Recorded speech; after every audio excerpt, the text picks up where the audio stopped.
This is the AM News. Details now. Chieftaincy Minister Stephen Asamoah-Boateng has ruled out the possibility of declaring a state of emergency in Bawku, asserting that security officials are actively working to resolve the tensions by facilitating the departure of rival chief Seydou Abagri from the town. Now, this move aims to stabilize the volatile situation and restore peace ahead of the upcoming elections. There's more in this report. Nearly a month before the December general election, Bawku has been shaken by renewed clashes, forcing feuding factions back to the negotiation table in hopes of restoring peace. The unrest, sparked by the controversial return of rival chief Seydou Abagri, has led to the tragic loss of 16 lives in just a few days. Security chiefs are working to remove him to quell rising tensions. That's according to Chieftaincy Religious Affairs Minister Stephen Asamoah-Boateng. In terms of how the rival chief ended up in Bawku, I'll leave that to security agencies to answer that. It's unfortunate he did.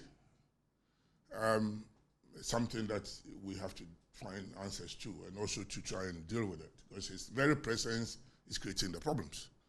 And indeed, as you read from the statement yesterday, it's causing a lot of unrest and unease and tension. So let's, as I say, leave that to security agencies.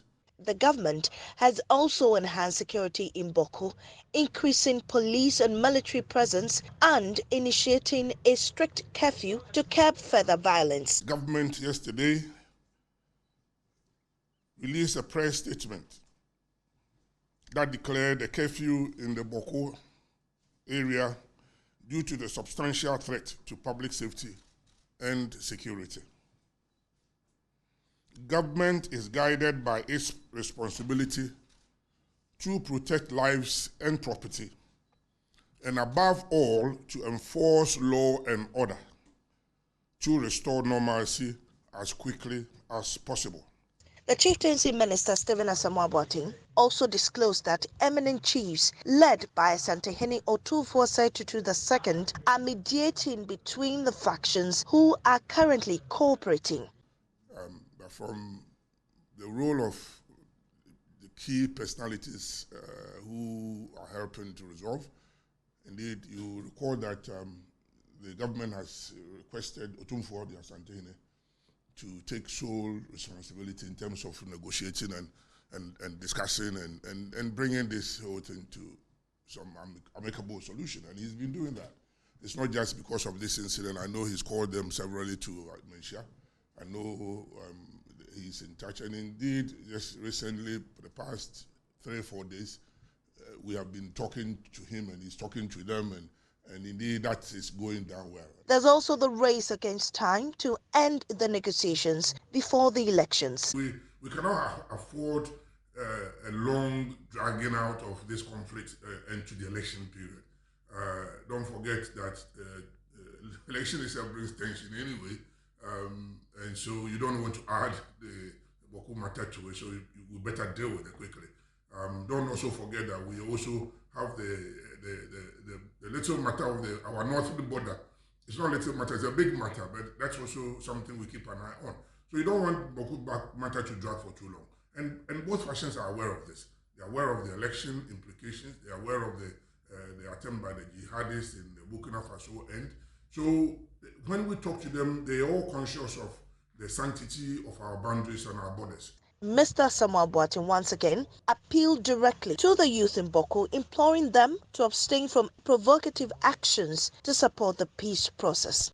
To my brothers and sisters in Bawku area, and that's why I'm wearing the hat. Normally I don't, but today I decided to do that. I'm addressing you, my brothers and sisters in the Bawku area, and wherever you find yourself, please reach out to your neighbor. Bridge the divide that separates you and build a future where peace reigns supreme. You have lived together peacefully in the past. You have intermarried and produced children of parentage from all sides. I plead with you to take a step back from these seemingly provocative happenings and show exceptional love to yourselves. For you are one people, as we are all one people in this country, working hard to better our lives. For Joy News, Mamisi Nyamiche Thompson. Away from that, the Speaker of Parliament, Alban Bagbin, has emphasized that the House of Legislature is a vital institution that should not be taken for granted, as it serves as the mirror of Ghana's democracy. Speaking at the inauguration of the Parliament Supplementary Office Complex, Alban Bagbin indicated that Parliament embodies the principles of representation, accountability and governance, reflecting the people's voice and holding the government accountable to the people, and the public rather. Now, the Speaker called on stakeholders and Ghanaians to uphold and respect the institution's role in shaping the nation's democratic framework. Any democracy anywhere is as good as its parliament. If the people are to benefit from democratic governance, it is the parliament, which is the mirror of democracy, that is the focus that should be strengthened. Because apart from lawmaking, it is parliament that has the only function of oversight. And it is parliament that should ensure that our collective efforts, whether in terms of energy, in terms of resources, in terms of trust, is properly applied to the benefit of everybody. So strengthening parliament is not just the duty of parliament, but of everybody. And we have to work together to make sure that our people don't suffer and struggle to elect us in vain.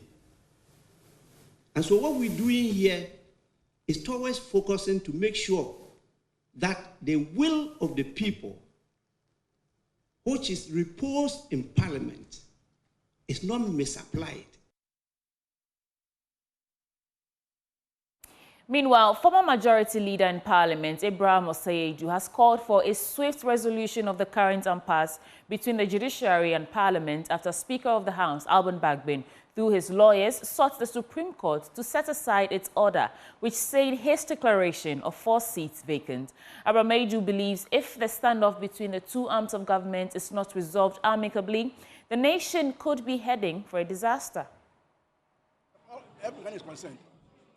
Everyone is concerned because if a both doom, especially we didn't have a national budget before December, and we cannot go like this as a country. I mean, we don't want to have any disaster in the country. We pray that both sides will see reason. Will you take this up? I'm told there's a board meeting today. Will you take this up? Well, it's not part of the agenda for the board. This is not part of the board's mandate. It's for the MPs and the Speaker. Yeah. But we will see what we can do about that. Yes, because we are heading towards a disaster. Thank you. Now, as discussions intensify over the future of small-scale mining in Ghana, the Atamils Institute, led by Kuku Anyidoho, is calling for a shift in focus. Rather than imposing a blanket ban, Anyidoho argues that Ghana should highlight and promote responsible mining practices. Our correspondent Natalia Kwanza takes us to Takwa, where both government and industry leaders are advocating for a balanced, sustainable approach to mining that protects the environment and supports local communities. Led by President Kuku Anyidoho advocates a fresh perspective, urging stakeholders to highlight good practice in responsible mining rather than imposing a blanket ban on the entire industry. But this issue of mining goes beyond partisan politics. The discourse has been going on for a long time. And I decided that responsibly, I will enter into the heartbeat of the whole issue.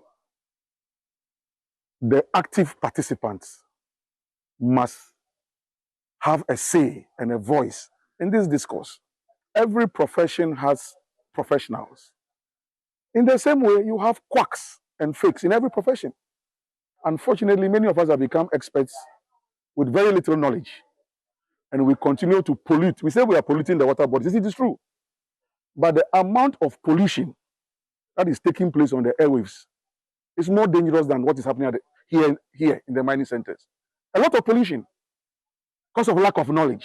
And so the airwaves are being polluted every day. Kwaku Anyidawo, along with a delegation led by the Minister of Lands and Natural Resources, George Mikuduka, visited several mining sites in Takwa. They were impressed by the mechanism mine shafts, strict safety regulation, and environmentally responsible practices. And so we have come to seek knowledge, to seek understanding. So here we are.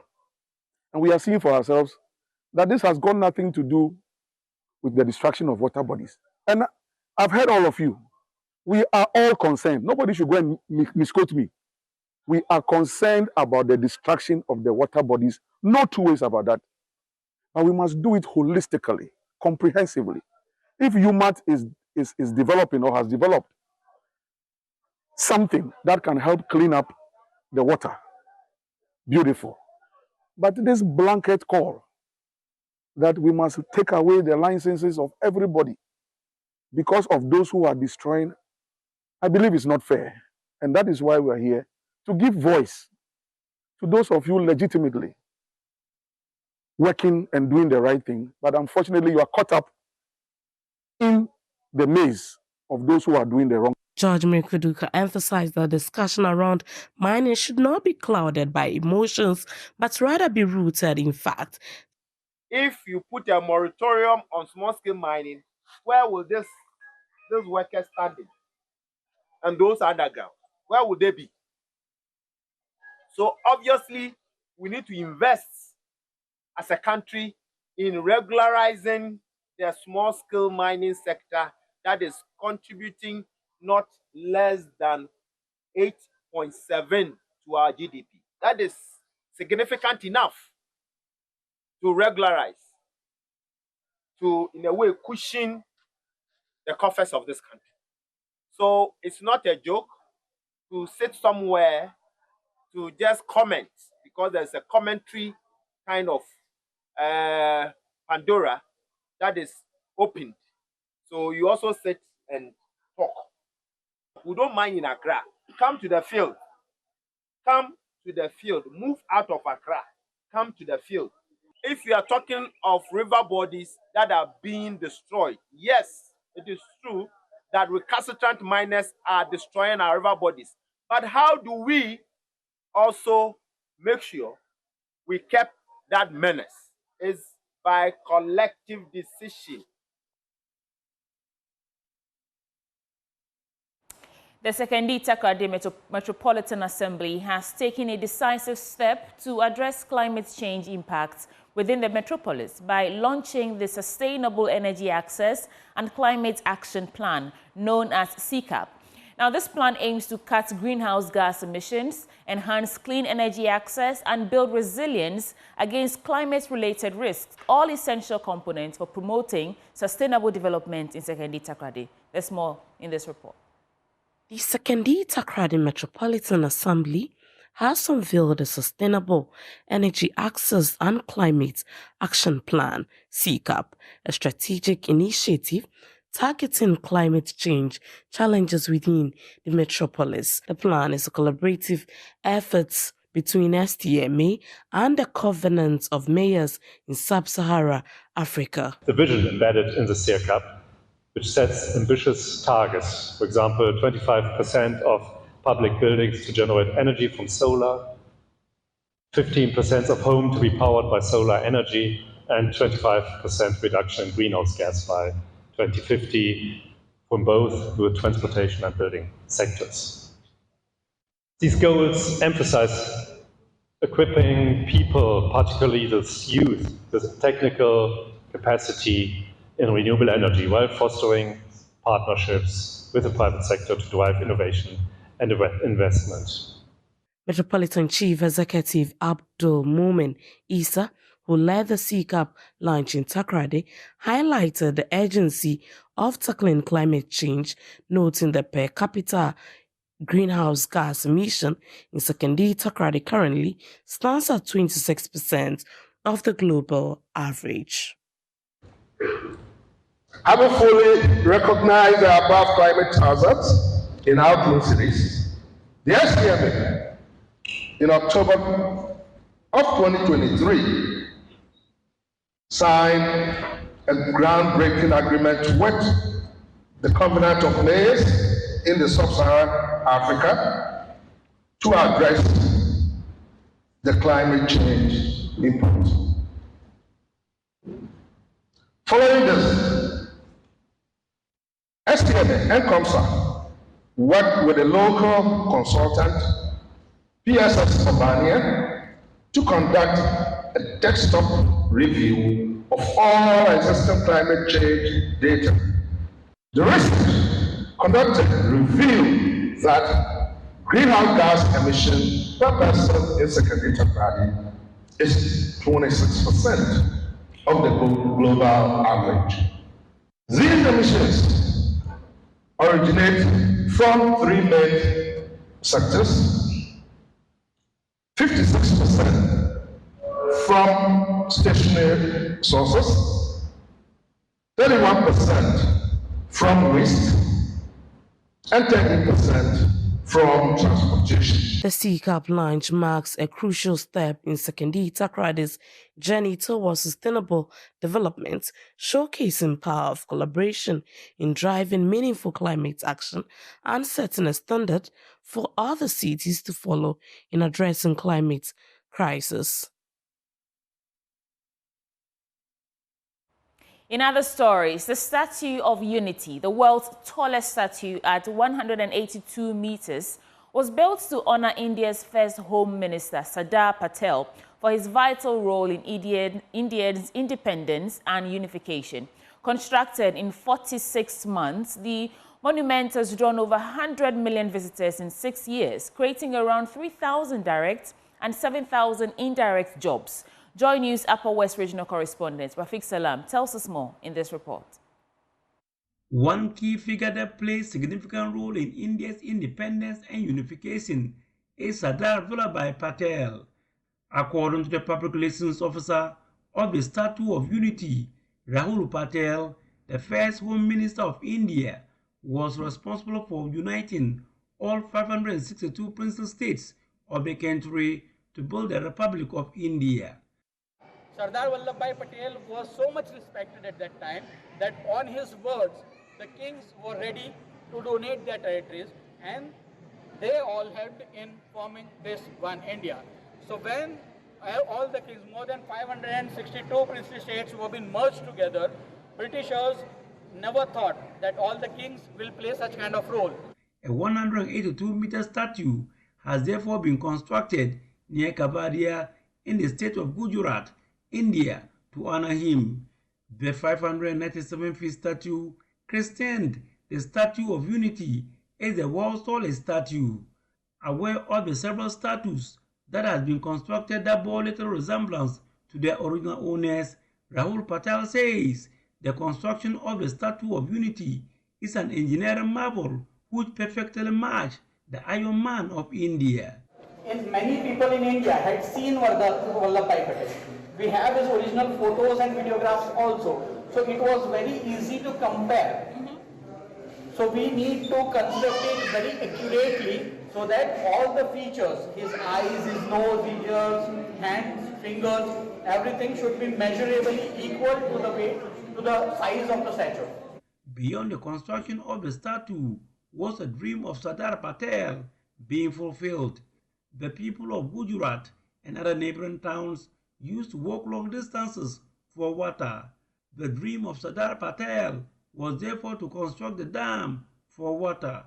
In addition to that, a hydro dam was also constructed out of it to serve 3 states in the country.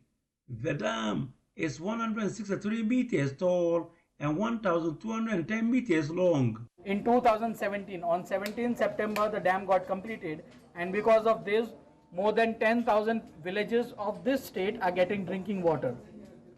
More than 10 lakh hectare of land is getting cultivated using this water.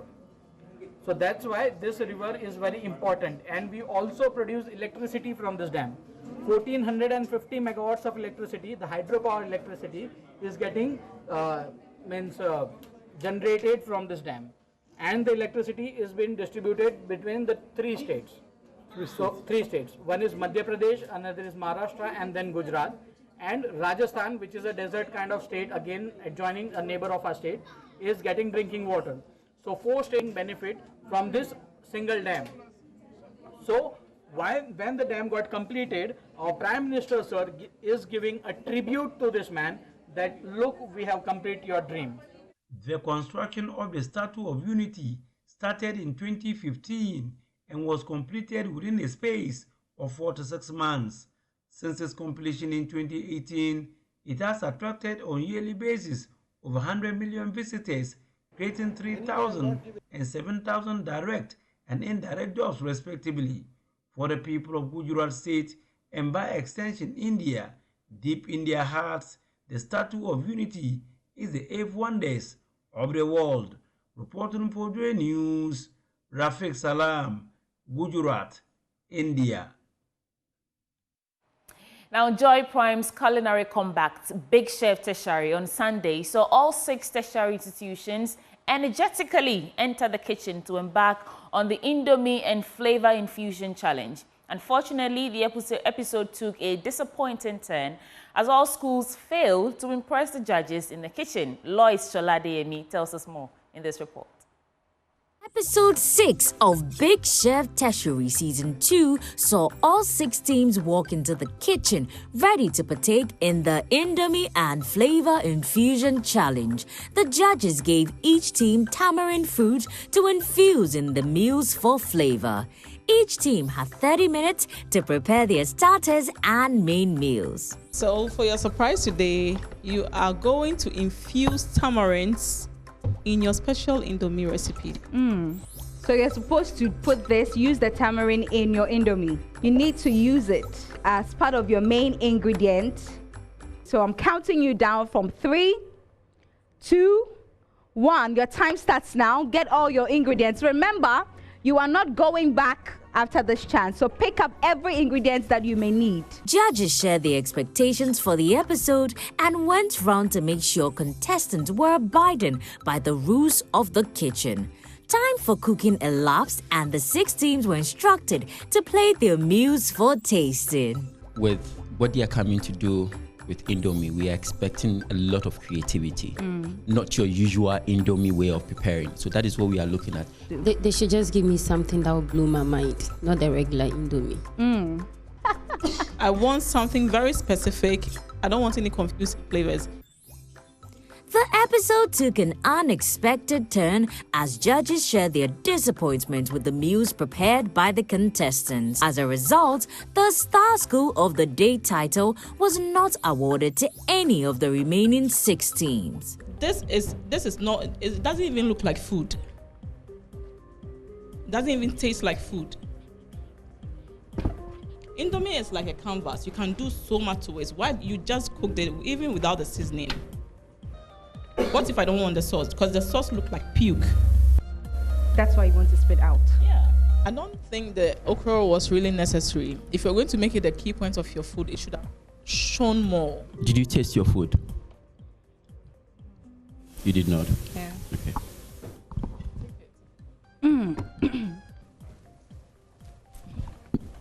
No comment. There's something about it's really good. It's really good. Thank you. But your Indomie, your pasta was overcooked, your noodles was overcooked. I think this is the simplest task we have given them.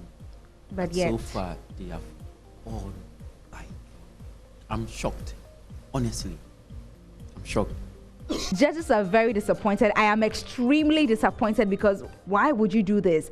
But whatever it is, I'm sure we're not awarding Star School because everybody did not impress. At the end of the episode, the judges decided to send representatives of Bolgatanga Technical University, Mabel and Baraka home as they presented the worst meal of the day. One of you has a little chance over the other. Bolgatanga Technical University, this is the end of the road for you. TATU, you have another chance to prove yourselves. The judges advised the remaining 5 teams to visit their drawing boards, sharpen their skills, and return to the kitchen next week with their A games. Lois Shola Adeyemi's report for Joy Prime. Well, on that note, let's get into our business update with Benjamin Akakbo.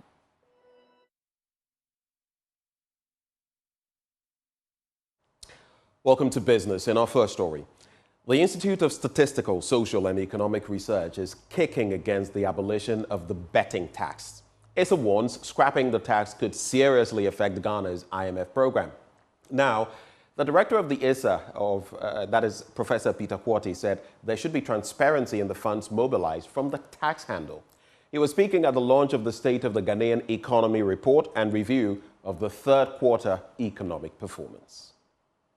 To ensure that we get more value addition, high value services, not just small scale services, trading, etc., high value services in ICT and other service related areas. And finally, the issue about digitalization, trying to digitalize our revenue sources is very key. We want to reduce the human interface, want to raise more revenue from property rates, want to raise more revenue from the ports. If we cut out the human interface as much as possible, we want to raise more revenue from property taxes and other forms of taxes. And then we can then talk about scrapping e-levy, scrapping COVID-19 levy, but we do not subscribe to scrapping betting tax, because tax is also used to correct behavior.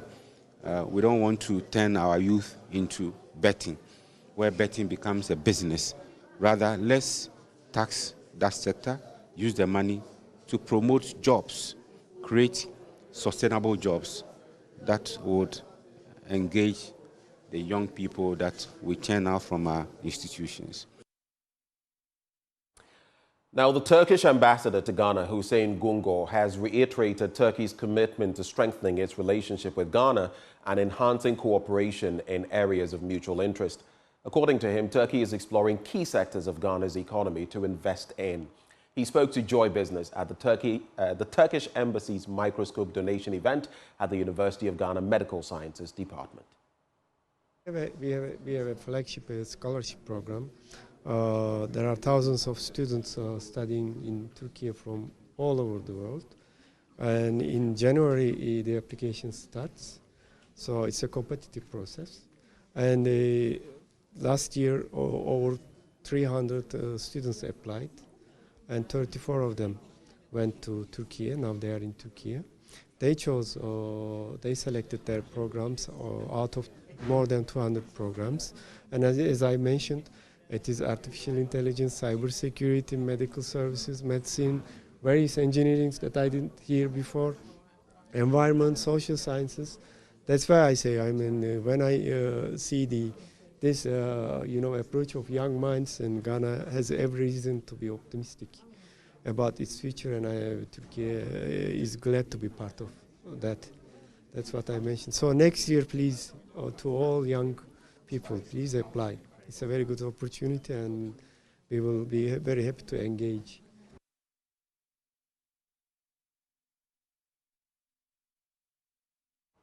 That's our recap of business this morning. Handing over back to Sweetie Abochi. Yes, and that's our recap of the AM news on the AM show. You want to stay with us because we're getting into a news review segment with Dr. Kwame Asasante. Back in a bit.